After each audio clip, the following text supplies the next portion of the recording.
합독하시겠습니다. 이때 제자들이 돌아와서 예수께서 여자와 말씀하시는 것을 이상히 여겼으나 무엇을 구하시나이까? 어찌하여 구하 말씀하시나이까? 묻는 자가 없더라. 여자가 물동이를 버려두고 동네로 들어가서 사람들에게 이르되 내가 행한 모든 일을 내게 말한 사람을 와서 보라. 이는 그리스도가 아니냐 하니 그들이 동네에서 나와 예수께 오더라. 그 사이에 제자들이 청하여 이르되 납비여 잡수소서. 이르시되 내게는 너희가 알지 못하는 먹을 양식이 있느니라. 제자들이 서로 말하되 누가 잡수실 것을 갖다 드렸는가 하니 예수께서 이르시되 나의 양식은 나를 보내신 이의 뜻을 행하며 그의 일을 온전히 이루는 이것이니라. 너희는 넉 달이 지나야 추수할 때가 이르겠다 하지 아니하느냐? 그러나 나는 너희에게 이르노니 너희 눈을 들어 밭을 보라. 희어져 추수하게 되었도다. 거두는 자가 이미 삭도 받고 영생에 이르는 열매를 모으나니 이는 뿌리는 자의 거두는 자가 함께 즐거워하게 하려 함이라. 그런즉 한 사람이 심고 다른 사람이 거둔다 하는 말이 옳도다. 내가 너희로 노력하지 아니한 것을 거두려 보내었노니 다른 사람들이 노력하였고 너희는 그들이 노력한 것에 참여하였느니라. 여자의 말이 내게 한 모든 것을 그가 내게 말하였다 증언하므로 그 동네 중에 많은 사마리아인이 예수를 믿는지라. 사마리아인들이 예수께서 자기들과 함께 요하시기를 청하니 요하심에 예수의 말씀으로 말미암아 믿는 자가 더욱 많아. 그 여자에게 말하되 이제 우리를 믿는 것은 내 말로 인함이 아니니 이는 우리가 친히 듣고 그가 참으로 세상의 구주신 줄 알미라 하였더라. 아멘. 네, 오랜만에 뵙게 되었습니다. 제 목소리가 지금 아주 깔아져 나오죠. 오랜만에 한국 나왔더니 텃세를 하더라고요. 아주 감기가 걸려가지고 목소리가 변했습니다. 아마 제 생소리보다는 이 소리가 더 은혜가 될 줄로 믿습니다.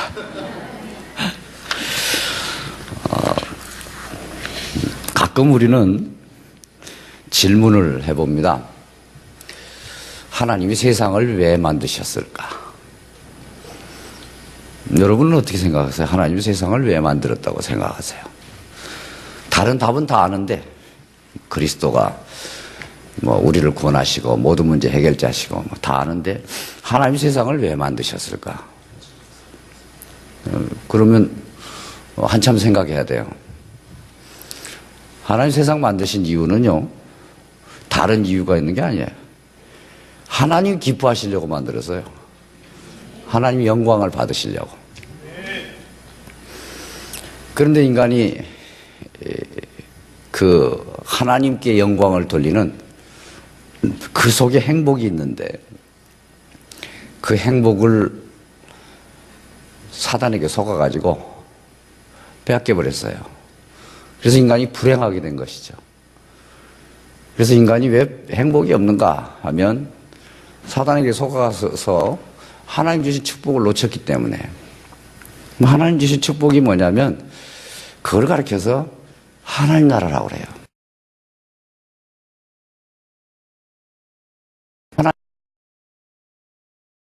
하나님 나라를 상실했어요.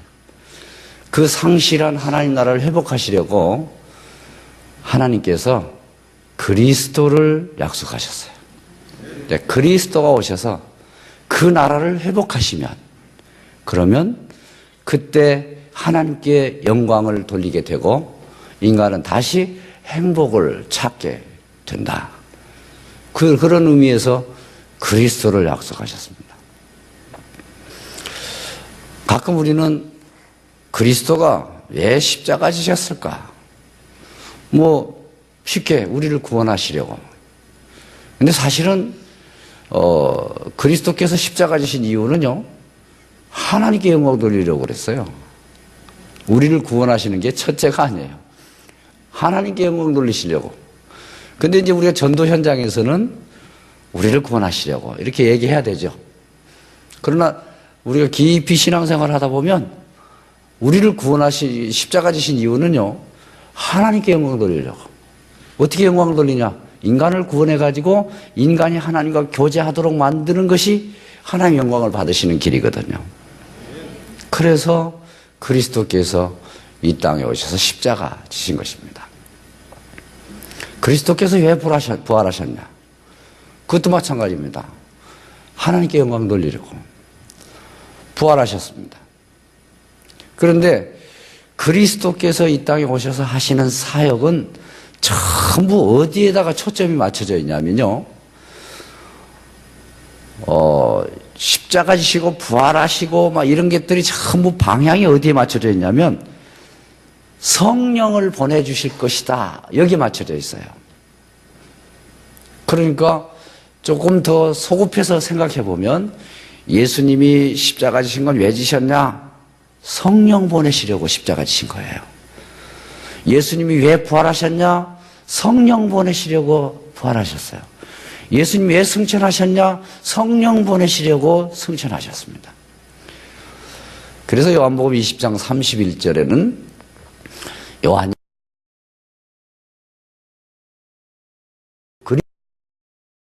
그리스도라는 걸 믿게 하려고 기록했다. 그런데 더 중요한 것은 그 믿는 자에게 영생이 있음을 알게 하려고 기록했다. 그랬습니다. 그래서 예수 그리스도로 말미암아 영생을 얻게 되는데 그게 성령입니다. 그걸 생명이라고 그러잖아요. 그리스도는 십자가 지시고 부활하시고 이제 그 부활하시기 전에 그 제자들을 마지막 이렇게 불러 모아놓고는 제자들에게 마지막 계명을 주십니다. 뭐라고 계명을 주시냐? 가룟 유다, 이제 너 가서 네 할 일 해라 하고 쫓아내고 11명 제자를 앉혀놓고 예수님이 마지막 계명을 주십니다. 요한복음 13장 34절. 새 계명을 너희에게 주노니 너희가 서로 사랑해라. 예수님이 제자들에게 너희가 서로 사랑해라 라고 하는 계명을 주셨다는 말은 뭐가 전제되냐면 너희들이 사랑 안 할 가능성이 많다, 이게 전제되는 거예요. 그죠? 아니 아무것도 안 해도 계속 사랑할 것 같으면 예수님이 새 계명을 주노니 그럴 필요가 없잖아요. 그런데 사랑 안 할 게 뻔해. 복음 가졌고 최고의 축복을, 12사도면 최고 축복 아닙니까? 그걸 받았을지라도 이것들이 사랑 안 할 게 뻔해. 그러니까 예수님께서 새 계명을 너희에게 준다. 내가 너희를 사랑한 것처럼 너희도 서로 사랑해라. 이렇게 계명 주셨습니다. 그리고 나서는 요한복음 14장, 15장, 16장 길게 설교를 하십니다.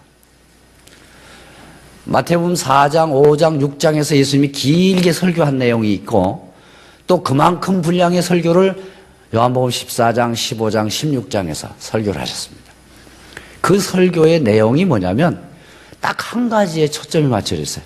성령을 보낼 것이다. 예수님을 왜 선지자라고 합니까? 성령을 보내주실 분이기 때문에, 생명 주실 분이기 때문에, 그래서 선지자라고 합니다.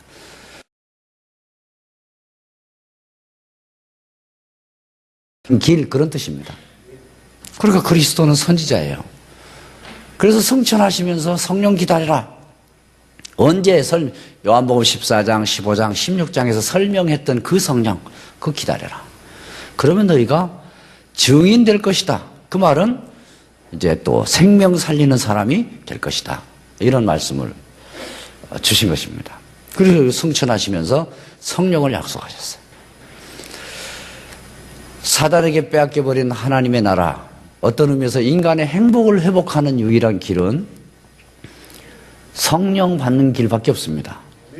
그런데 그 성령을 어떻게 받냐? 예수가 그리스도이심을 믿을 때 그때 성령을 받는다라고 성경은 얘기해요. 사도 요한은 특별히 성령이라는 단어를 별로 사용하지 않았어요. 주로 생명이라는 단어를 사용했어요. 성령 대신에. 왜? 성령이 바로 생명이기 때문에. 그 성령은 영원한 생명, 그 생명을 가리키는 것이기 때문에. 그래서 요한복음이나 요한 1서, 요한 2서, 요한 3서 이런 데를 보면, 요한이 기록한 책을 대부분 보면 주로 영생, 생명 이렇게 표현했어요. 그런데 이제 전체적으로 보면 그게 성령을 의미하는 거예요. 우리가 성령 받으면 우리는 생명을 얻은 것인데 그냥 생명이 아니라 영원한 생명을 얻은 것입니다. 그런데 오늘 같이 읽었던 본문에 보면 예수님께서 사마리아 수가성을 이렇게 지나게 됩니다. 당시의 유대인들은 사마리아를 잘 지나가기를 꺼려 했다고 했어요. 그런데 예수님이 제자들과 함께 사마리아 수가성을 지납니다. 지나면서 그 여인에게 이제 제자들은 그래서 점심 준비해라 하고 보내놓고는 그 여인에게 예수님이 내게 물 좀 줄 수 있냐라고 요청을 합니다. 그러니까 그 여자가 아니 당신 유대인인데 나한테 물 달라고 합니까? 이렇게 얘기를 했어요. 예수님이 네가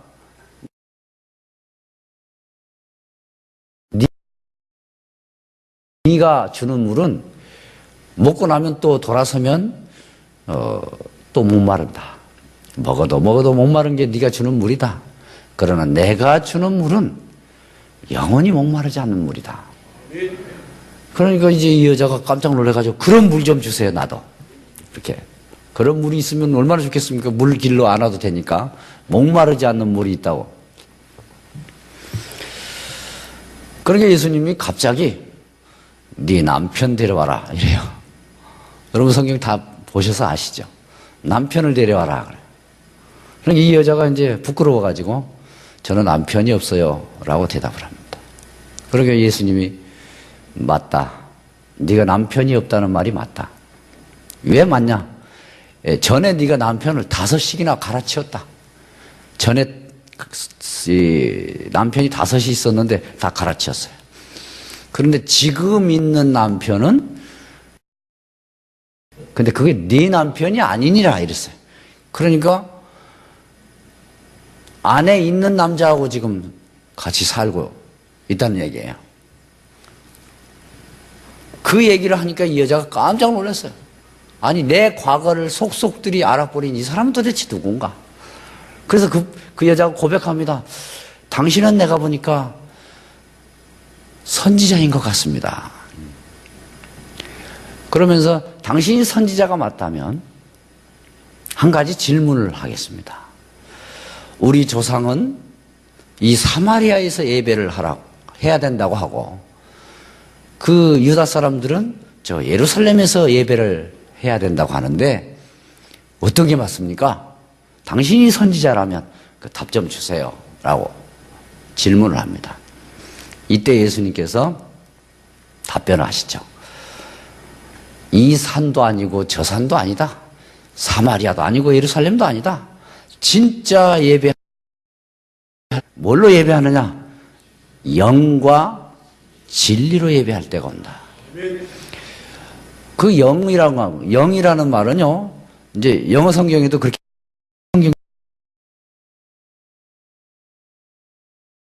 이제 그렇게 번역을 했어요.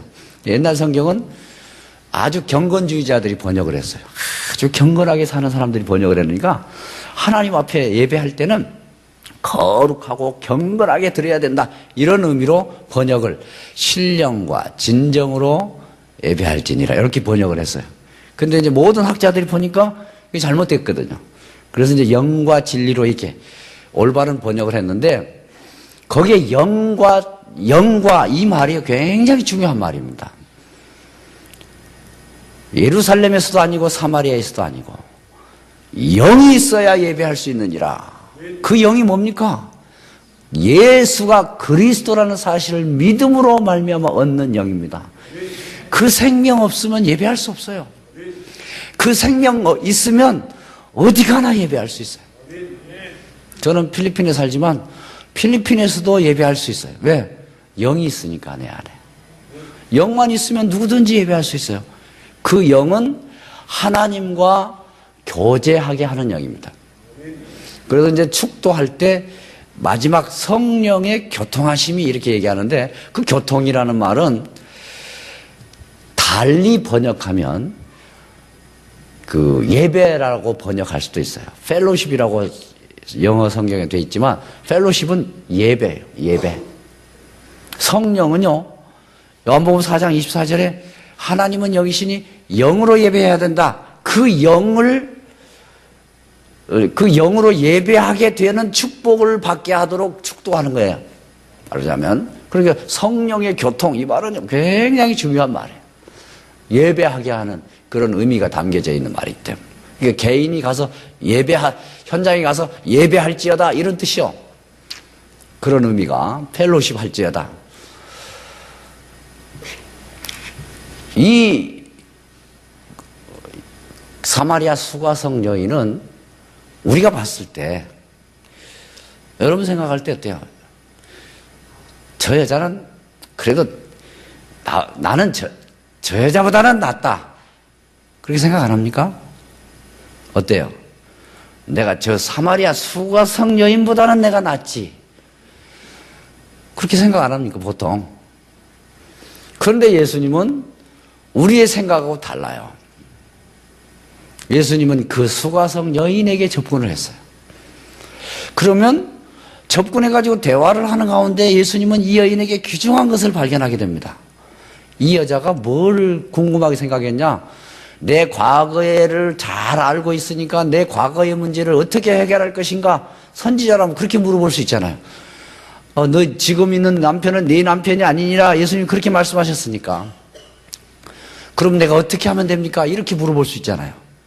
그런데 이 여자는 그렇게 묻지 않고 예배를 어디까? 라고 묻습니다. 그러니까 이 여자는요, 특이한 여자예요. 예수님께서 제자들에게도 잘 설명하지 않았던 예배를 유일하게 이 여자에게 딱 설명을 했어요. 예배는 이런 것이다. 이 여자가 누군데? 우리보다도 훨씬 못한 것 같은데 이 여자에게 예배를 설명했어요. 그러면서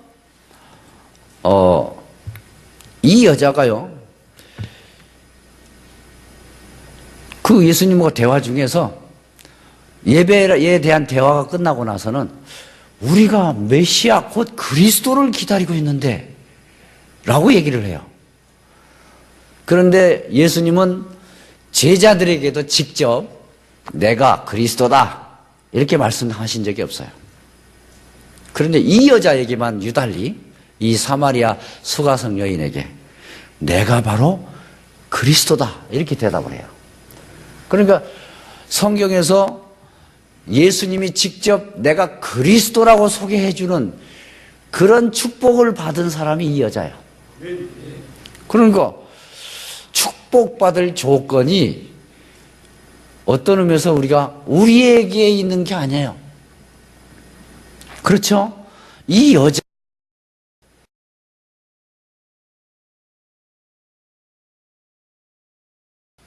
예수님은 윤리적인 것에 대해서 다 알고 계시면서 그 여자에게 내가 그리스도다라고 얘기했어요. 어떤 의미에서 이 여자는 예수님이 그리스도라고 하는 사실을 밝혀주는 그런 최고의 축복을 받았어요. 뭐 때문에? 그 여자가 너무 문란하게 살았기 때문에 받았습니까? 그건 아니죠. 그런데 이 여자가 문란했을지라도 그 여자는 항상 예배에 관심을 가지고 있었다 하는 걸 알 수 있어요. 그 다음에 또 하나는 이 여자는 메시아를 기다리고 있었다. 그리스도를 기다리고 있었다. 요게 특이할 사항이요. 하나님이 예비해 놓은 자라고 볼 수 있어요. 성경에 보면 요한계시록 7장이나 14장에 보면 그 14만 4천 숫자가 나와요. 여호와의 증인들은 자기네들 가운데 14만 4천이 있다 하고, 신천지는 지들 가운데 14만 4천이 있다고 하고, 다 이제 14만 4천이 자기들이 있다고 그럽니다. 그런데 그 성경을 자세히 읽어보면 이렇게 기록되어 있어요. 루벤 지파의 인맞은 자가 1만 2천이요. 갓 지파의 1만 2천이요. 이렇게 그 12지파의 한 지파당 12,000명씩 12지파 합쳐서 14만 4천이라 이렇게 얘기를 해요. 그리고 나서 그 다음에 나와요. 그 다음에 뭐가 나오냐면 각 족속과 백성과 방언과 나라 가운데 셀 수 없는 큰 무리. 이게 이제 14만 4천과 셀 수 없는 큰 무리가 이제 하나님께 예배를 하는 장면이 나온단 말이에요. 그러면 그 14만 4천은 뭘까? 대부분 사람들은 상징적인 숫자라고 생각합니다. 근데 저는 그걸 보면서 이거 상징적인 숫자 아니다.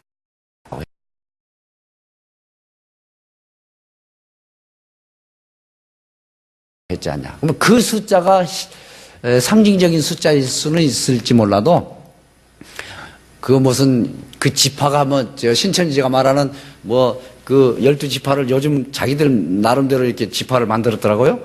그렇게 해서 14만 4천이 아니거든. 그 14만 4천은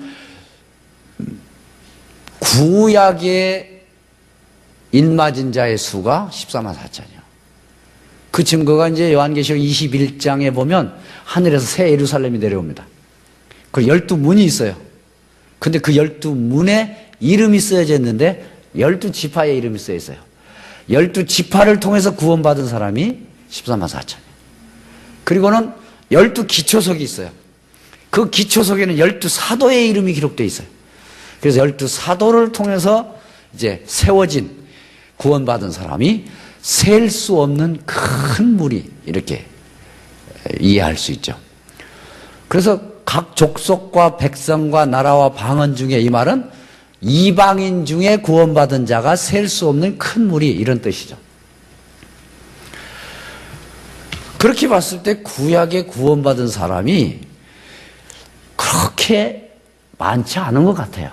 이스라엘 백성들 가운데 너희는 내 백성이고 이스라엘을 향해서 나는 너희 하나님이다 했지만 실제로 구약 시대에 구원받은 사람이 그렇게 많지 않다라고 볼 수가 있어요. 그런데 이 사마리아 여인 같은 경우는 물론 혼혈족이지만 구약에 속한 사람이라고 볼 수 있겠죠. 근데 메시아를 기다리고 있었단 말이에요. 그래, 메시아를 기다리는 사람은, 그 사람은 구원받은 사람이라고 볼 수 있잖아요.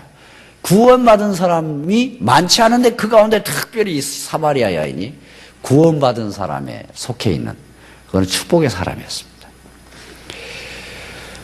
그리고 이제 이 사마리아 수가성 여인이 왜 그렇게 예수님의 그 관심을 받았을까 생각해 보면 이 여자가요, 대단해요. 예수님 만나고 나서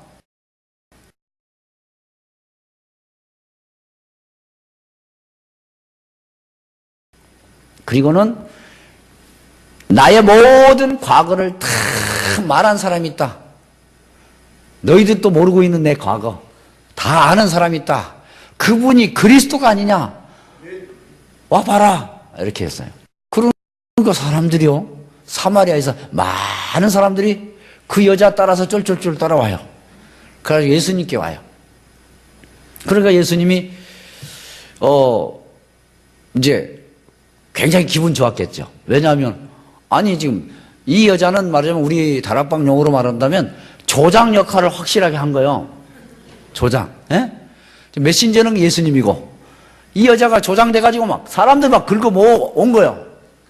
그래가지고는 예수님 앞에 딱 데리고 왔어요. 근데 마침 그때 예수님의 제자들이 점심 준비해 갖고 왔어요. 가지고 선생님 식사합시다 이렇게 해요. 그러니까 예수님께서 뜬금없이 이렇게 얘기해요. 내가 먹을 양식은 따로 있다. 나에게는 너희들이 알지 못하는 양식이 있다. 이렇게 말씀을 하셔요. 그러니까 제자들이 수군거렸어요. 아니 누가 저 여자가 밥 갖다 줬나? 누가 밥을 갖다 줬지? 이랬어요. 이때 예수님이 내 양식은 나를 보내신 분의 뜻을 행하고 그분의 일을 완성하는 것이다. 그러면 예수님을 보내신 분의 뜻이 뭐냐?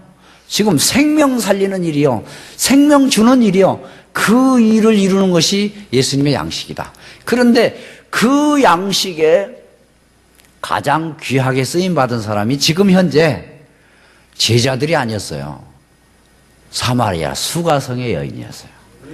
제자들은 가서 도시락만 준비해 갖고 왔지 생명 살리는 일에 아직 관심이 없어요. 메시아를 만났다고 하는데 제자들이 가서 예를 들어서 사마리아에 도시락 가지고 가서 준비하면서 우리가 지금 메시아와 동행하고 있습니다. 여러분 오셔서 메시아를 보십시오. 만나보십시오.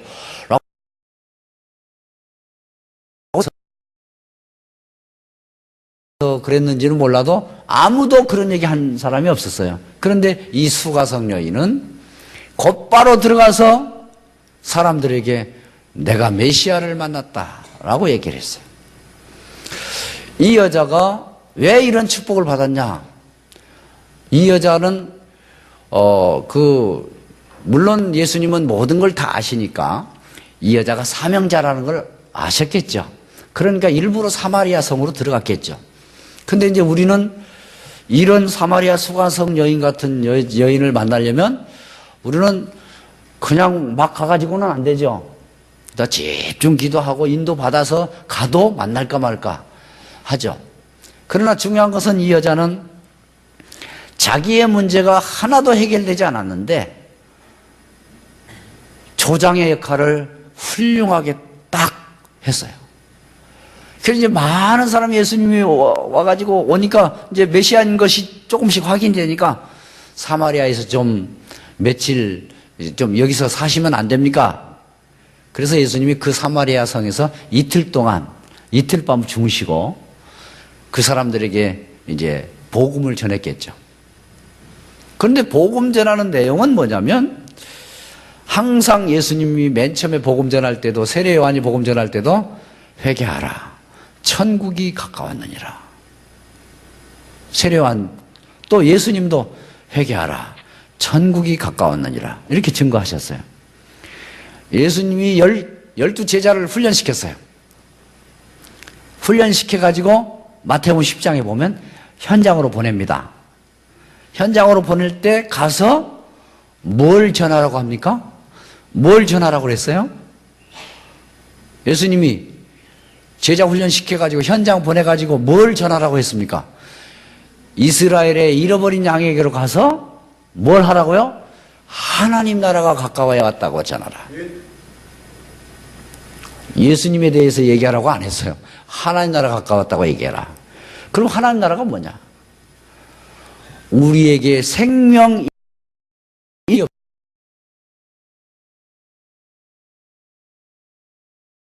없어요. 그래서 생명 얻을 수 있는 길이 성령 얻을 수 있는 길이 그리스도란 말이에요. 그래서 이제 그걸 사도 바울은 로마서 14장 17절에서 설명을 했어요. 하나님의 나라, 천국이라는 건 뭐냐? 먹는 거, 마시는 것, 그것 때문에 기쁜 것 아니다. 먹는 거, 마시는 것 때문에 기뻐가지고 행복하고 기쁘고 그건 하나님 나라 아니다. 그건 천국이 아니다. 그럼 천국이 뭐냐? 성령 있음으로 말미암아 그 성령 있음으로 말미암아 평화와 기쁨이 있는 것이 천국이다 라고 얘기를 했어요.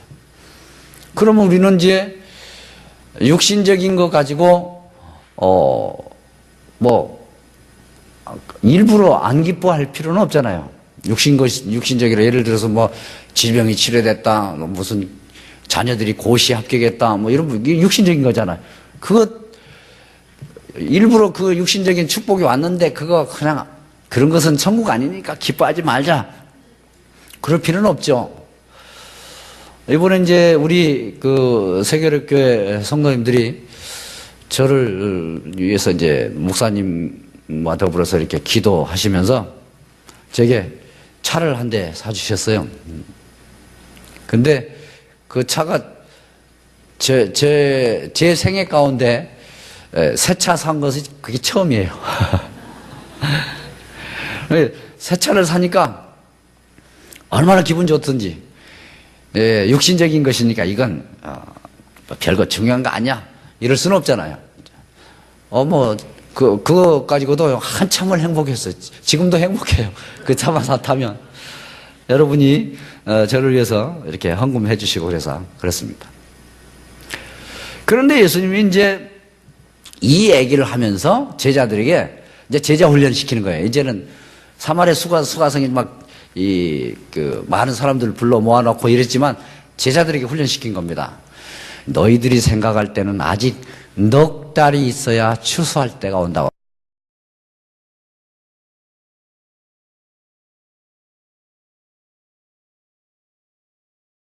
희어져 추수할 때가 가까웠다.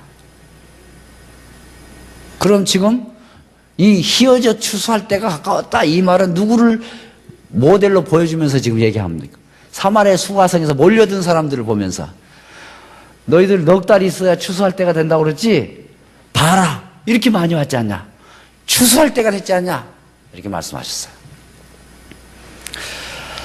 성경은 우리가 전도하는 것을 가리켜서 추수로 비유를 합니다. 왜냐하면 생명을 살리는 거 이걸 추수라고 설명을 하는데 하나님은 이 추수를 어떤 방법으로 할 것인가를 세 절기를 통해서 설명을 해놨어요. 여러분 세 절기 아시죠? 첫 번째 절기가 뭡니까? 다들 6월절이라고 아시죠? 엄밀하게 말하면 무교절입니다. 무교절이 첫 번째 절기예요. 그럼 6월절은 뭐냐? 유대 달력으로 1월달 14일 날이 6월절이요. 그리고 15일부터 일주일 동안 지키는 게 무교절이요.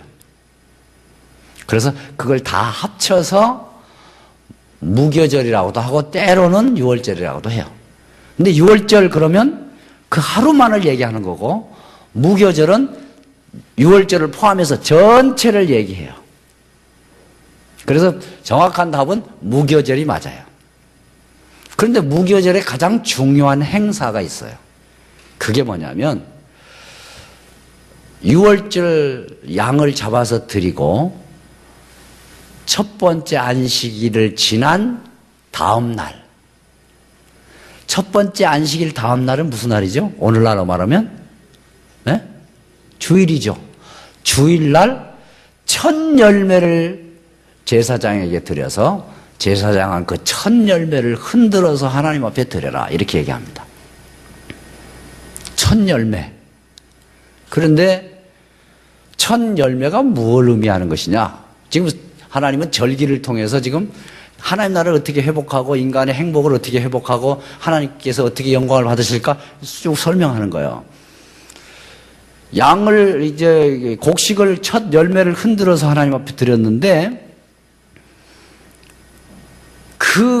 여러분 그 오순절이 뭔지 아시죠? 오순절은 언제부터 계산해 가지고 50일 만에 지키는 거 절기죠? 예? 예? 6월절부터 계산해서 50일 만에 지킨다 하신 분 한번 손 들어보세요. 6월절부터 계산해서. 잘 모르신 것 같아서 모르신다 하신 분 손 들어보세요. 6월절부터 계산하는 게 아닙니다. 곡식을 첫 열매를 흔들어서 드린 날부터 계산해서 50일입니다. 그 첫 열매를 흔들어서 드린 날이 주일이요. 그 날부터 50일 만에 지키는 절기가 오순절입니다. 그러면 예수님이 6월절 양이라면 예수님이 죽으시고 안식 후 첫날 부활하셨어요. 부활하신 날부터 계산해서 50일 만에 성령이 강림하십니다. 그러면 50일 만에 성령 강림하실 것은 이미 구약에서 그 절기를 통해서 설명해 주고 있었어요. 하나님이. 첫 열매를 드린 날부터 50일. 첫 열매를. 그러면 누가 첫 열매입니까? 누가 첫 열매예요? 어떻게 해서 예수님 첫 열매입니까? 그렇죠. 고린도전서 15장 20절에 보면 그리스도께서 죽은 사람들 가운데서 다시 살아나셔서 잠자는 사람들의 첫 열매가 되셨도다. 그 첫 열매는 무교절 때 지켰던 첫 열매, 그분이 성취되었도다 그 말입니다. 그러니까 부활부터 50일 계산하는 거예요. 그런데 오순절날을 특별히 드리는 예모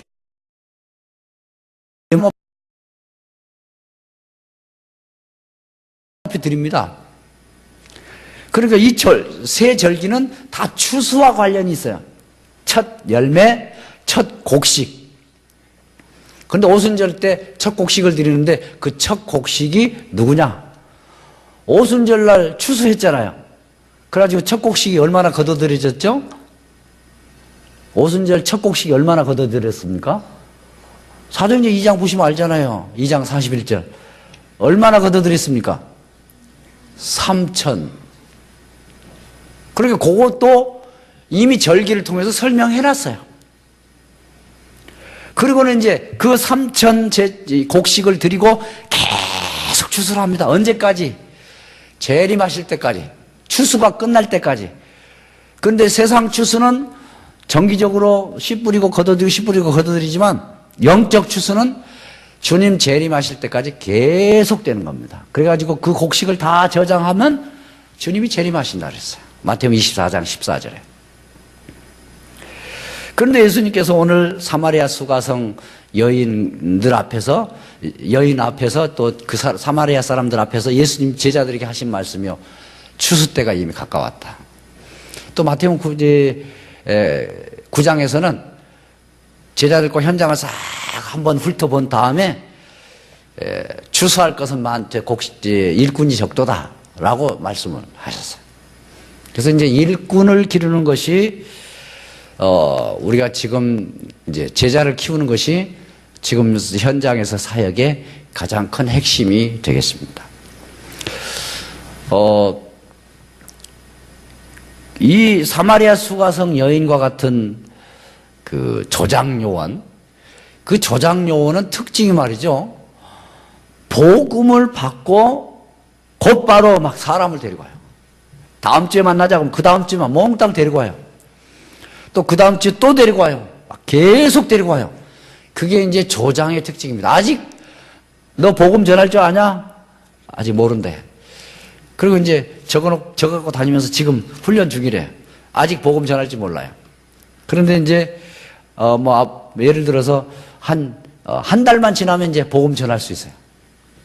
그러니까 늘 훈련을 받으니까. 그런데 그런 사람들을 이제 현장에서 만나게 되더라고요. 이제 이렇게 필리핀에서 사역하면서 이 사역자들이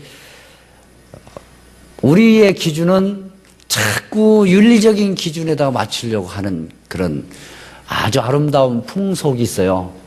그래서 윤리적으로 올바르면 올바른 제자다. 이런 아름다운 풍속이 우리나라에 있어요. 그런데 예수님의 기준은 아니었잖아요. 사마리아 수가성 여인이 아주 1등 가는 조장감이니까 예수님께서 그 사람 건져놓고는 지금 제자들에게 추수를 설명했단 말이에요. 이렇게 추수할 게 많지 않냐. 그리고 너희들은 밥이나 준비하러 다녔지만 이 여자는 물과 물동이를 버려도 가서 사람 데리고 와서 생명 살리는 일에 관심 가졌어. 너희들보다 낫다. 사실은 그런 말을 직접은 안 했지만 예수님도 제자들 자존심 상할까 봐서 직접은 안 했지만 실제로는 예수님 중심에 그랬을 것 같아요. 사마리아 수가성 여인이 너희들보다 훨씬 낫다. 왜? 윤리적으로는 낫다는 얘기가 아니잖아요. 윤리적으로는 제자들이 훨씬 낫죠. 제자들은 그런 짓 한 적이 없으니까. 그런데 이 여자는 골치 아픈 여자예요. 그런데 생명에 관심이 있으면서 추수에 도움이 되는 여자예요. 추수. 그러니까 예수님이 기뻐하셨어요. 오늘날 우리는 추수하는 데 있어서 어떻게 하면 올바른 추수를 할 수 있겠냐 할 때 우리가 일꾼으로 준비되어지는 것이 중요하겠죠. 그런 이제 현장에서 사마리아 수가성의 여인과 같은 조장을 만나는 게 또 축복입니다. 이런 사람들은요, 금방 이제 일꾼으로 변화돼요. 이제 우리 교회 같은 경우도 여호와의 증인, 자기 아버지가 여호와의 증인이요. 변호사이면서 여호와의 증인이요. 근데 딸이 예수 영접했어요. 영접하고 나서 이게 막 학교에서 막 조장 역할을 막 확실히 하는 거예요. 기소수첩 주니까 거기에 이제 뭐 전도 대상자 이런 거 있잖아요. 그런 안에다 착실하게 쓰면서 이렇게 전도 대상자를 놓고 기도하고 이렇게 응답을 받는단 말이에요. 그런데 오래 묵은 우리 교회 사역자들 말이죠. 훈련시켜놓은 사역자들은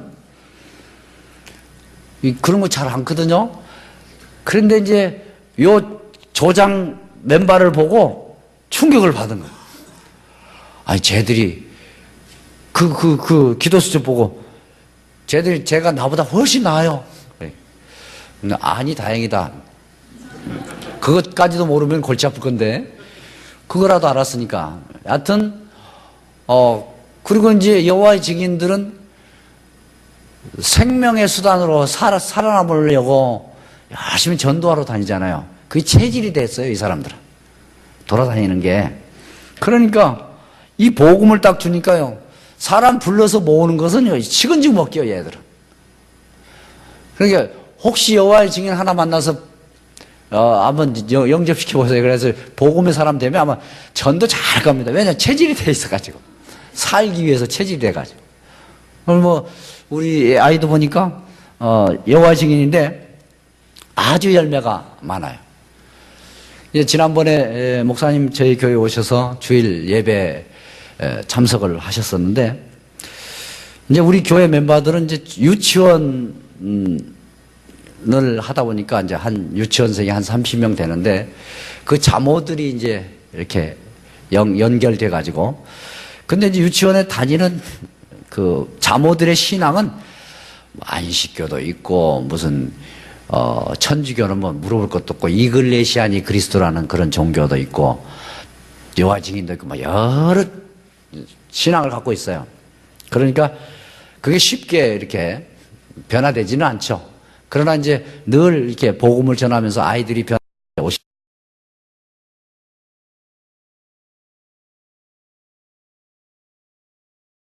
오신 분들이 있고요. 그러니까 주 멤버는 랩런트들입니다. 거의 랩런트들이야. 근데 이제 한국의 랩런트들은 꼼짝 말하잖아요. 엄마가 합숙비까지 다 주고 수련회비까지 다 주면서 밀어갖고 가잖아요, 다. 지네들이 돈 모아가지고 가는 사람 별로 드물거든요, 한국은. 얘들은 지네들이 모아가지고 가요. 왜? 부모가 다 안 믿으니까. 그리고 이제 개중의 랩런트들 가운데는 이제 부모를 전도해가지고 교회로 이렇게 모시고 오는 그런 랩런트들도 있어요. 이제 그 랩런트들이 저는 이제 필리핀은 뭐 워낙 가난하다 보니까 선교사가 하는 일은 부자 나라에서 돈 같은 거 가져와서 우리 도와주는 그런 게 선교사 아니냐 이렇게 생각을 해요. 그게 선교사의 정의요. 필리핀 사람 다 그렇게 생각을 해요. 그래서 이 애들이 교회에 나올 때도요, 처음에 나왔던 애들을 보면 차비 줘가면서 막 그렇게 교회에 오면 우리 그 필리핀 전도사들이 막 차비를 이렇게 주더라고요. 그래가지고 이렇게 오게 했는데, 지금 이제 고등학교 때 이제 하나님께서 문을 여셔가지고 엘리트 한 반이 있는데 이제 뭐 이렇게 우수반이 있나 봐요. 우수반 한 반 아이들이 전부 예수를 영접했어요. 그 아이들이 교회를 이제 나오기 시작하면서 이 아이들이 자라가지고 대학을 졸업하고 취직을 하게 된 거예요. 근데 이 아이들이 이제 우수한 아이들이니까 이렇게 교회 와서 무슨 차비 준다 그러는 전혀 생각을 하지 않아요. 그러니까 지금은 교회에서 차비 주고 교회 오는 사람이 한 명도 없어요. 다 이제 자기 차비 들여서 랩런트들이 옵니다. 그리고 이 아이들이 직장 생활을 이제 하니까, 자기 후배들, 또 자기 그 대학 졸업했으니까 이제 대학생들, 또 고등학생들, 얘들을 이제, 경제적으로 자기들이 좀,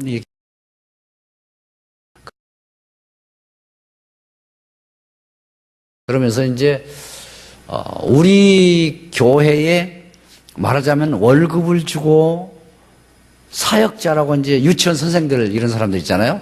유치원 선생들은 월급쟁이에요. 영락 없이. 그래가지고 월급 받기 위해서 일하는 사람들이기 때문에 전도 현장을 가도 이게 그 마인드가 좀 다른 것 같아요. 그런데 렘넌트 사역자들은 전혀 달라요. 자기 교회 그리고 자기 사역으로 일을 이렇게 하면서 자기 돈 들여서 다 이렇게 하는 걸 보게 됩니다.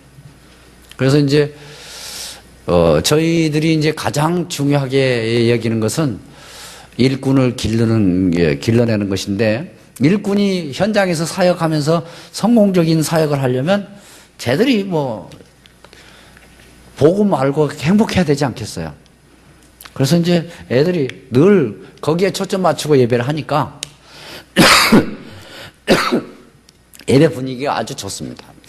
왜냐하면은 늘 복음 안에 있는 그 행복을 늘 이렇게 포럼하고 교제하고 그러니까. 그런데 이제 이번에 우리 필리핀에서 이제 그 신학교가 있잖아요. 제가 신학교에 가서 이제 강의를 하면서 제자들을 키워내는 일들을 하는데, 이번에 이제 이 목사님 오셔서 또 좋은 신학교를 이렇게 이제 하게 되셨어요. 이제 아마 이제 하나님께서 귀중한 일꾼들을 만들어내지 않을까 이렇게 생각을 합니다. 이제 중요한 사역의 시작이 됐고 문이 열렸으니까 이제 하나님께서 또 그쪽 방향에 맞춰서 역사하시리라고 믿고, 또 저는 그 일에 헌신도 하면서 어떻게든지 제자가 만들어져서 이 올바른 이 추수하는 일에, 우리가 지금 이 세상 끝이 얼마 안 남았다고 다들 얘기하잖아요. 그럼 빨리 추수해야 돼요. 이 추수하는 일에 헌신할 수 있어야 되겠다. 그 일에 더욱 특별히 이제 이 필리핀 선교에 우리 이 목사님 마음을 두시고 이렇게 기도해 주시고 또 신학교 세워서 이렇게 해 주시는 게 얼마나 감사한지 모릅니다. 이제 신학교에서도 계속 일꾼이 나와야 되겠고, 거기서 만들어진 일꾼이 필리핀에는 우리나라보다 남한의 3배 크기니까요. 그래서 그 주는 한 80주가 있어요. 80주가 넘는데, 그게 이제 지역으로 이렇게 17개 지역으로 나눠져 있어요. 그 17개 지역을 선교사님들이 다 한 지역씩 맡았어요. 필리핀에 있는 모든 선교사가 한 지역씩, 전 지도를 놓고 한 지역씩 맡아서 이제 기도합니다. 그런데 거기 기도해서 뭐 하려고 하냐 할 때, 이 신학교에서 훈련된 일꾼들을 전 지역에다 파송을 하려고 합니다. 그래서 전 지역에 이 생명운동, 예수 생명운동이 일어날 수 있도록, 그 안에 모든 게 달아있기 때문에, 예수 생명 안에 모든 거 있지 않습니까? 성령 안에 모든 거 있거든요. 그래서 그런 성령운동이 새롭게 일어나게 될 줄로 믿습니다. 계속해서 여러분들이 기도해 주시고 이렇게 관심 가져주시면 아마 많은 열매를 하나님께서 거두시고 또 영광을 받으시리라고 믿습니다. 기도하겠습니다. 하나님, 마지막 시대에 우리가 올바른 추수를 해야 되겠는데, 윤리적인 생각만 하고 잘못된 판단으로 귀중한 일꾼들을 놓치는 경우가 많은데, 비록 사마리아 수가성 여인과 같을지라도 주님 만나면 쓰임받을 수 있다는 사실을 저희들에게 알게 해주시니 감사합니다. 메시아만 만나면 누구든지 일꾼 될 수 있사오니, 또 우리들이 그 일꾼 키우는 일에 헌신할 수 있게 해주신 것을 감사합니다. 가는 곳마다 이런 귀중한 수가성 여인과 같은 사람들을 만나게 하시고 그 일을 통해서 추수가 되어지게 하시고 하나님이 영광을 받으시옵소서. 예수 그리스도 이름으로 기도합니다. 아멘.